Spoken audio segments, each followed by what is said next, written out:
Hello student. आज हम Hegel का द्वंद्ववाद को समझने का प्रयास करेंगे। हीगल ने जो द्वंद्ववाद का सिद्धांत दिया था, जिसे डायलेक्टिज्म ऑफ हीगल कहते हैं, तो आज हम इसको समझने का प्रयास करते हैं।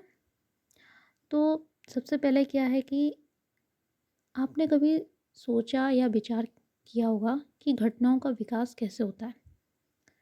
हीगल का जो द्वंद्ववाद यानी डायलेक्टिज्म का जो सिद्धांत है, वो यह समझने में मदद करता है कि समाज, विचार और इतिहास कैसे विकसित होते हैं।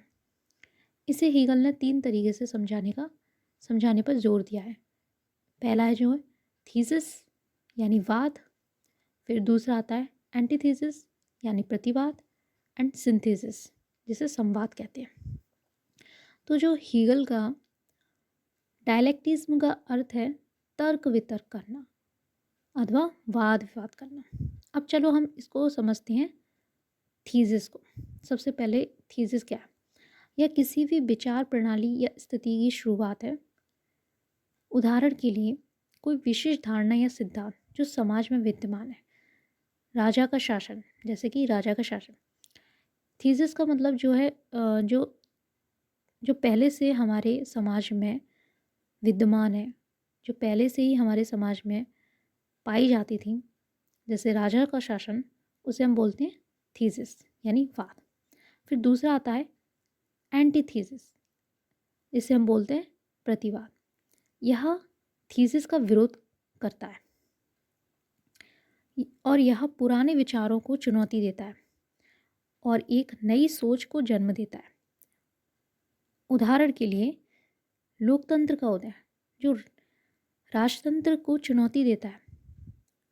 जो लोकतंत्र बनाया गया वो इसीलिए तो बनाया गया कि जिससे राजतंत्र ना रहे, लोकतंत्र यानी कि जनता का शासन, जिसमें राजा का विरोध किया गया, राजतंत्र का विरोध किया गया।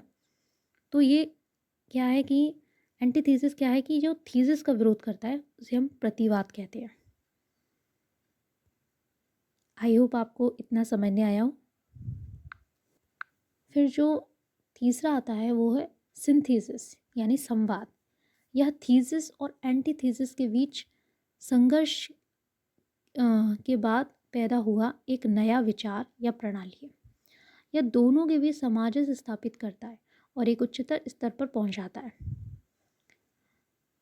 इसका एक उदाहरण से समझते हैं कि एक ऐसी प्रणाली का निर्माण जो लोकतंत्र और केंद्रित शासन दोनों के पहलुओं को संतुलित करे, जैसे संवैधानिक राजतंत्र।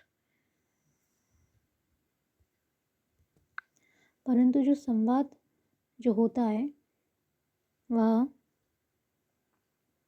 परिस्थितियाँ भी स्थायी नहीं होता। मतलब प्रगति के दौरान थोड़े समय के पश्चात वह पुनः वाद का रूप ग्रहण कर लेता है और फिर उसका प्रतिवाद जन्म लेता है और दोनों का संघर्ष प्रारंभ होता है।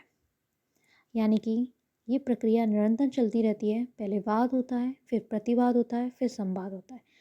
यही था हीगल का डायलेक्टिज्म यानी कि हीगल का द्वंद्ववाद का सिद्धांत। आई होप आपको ये वीडियो अच्छा लगा हो तो लाइक कीजिए, सब्सक्राइब कीजिए। Thanks for watching.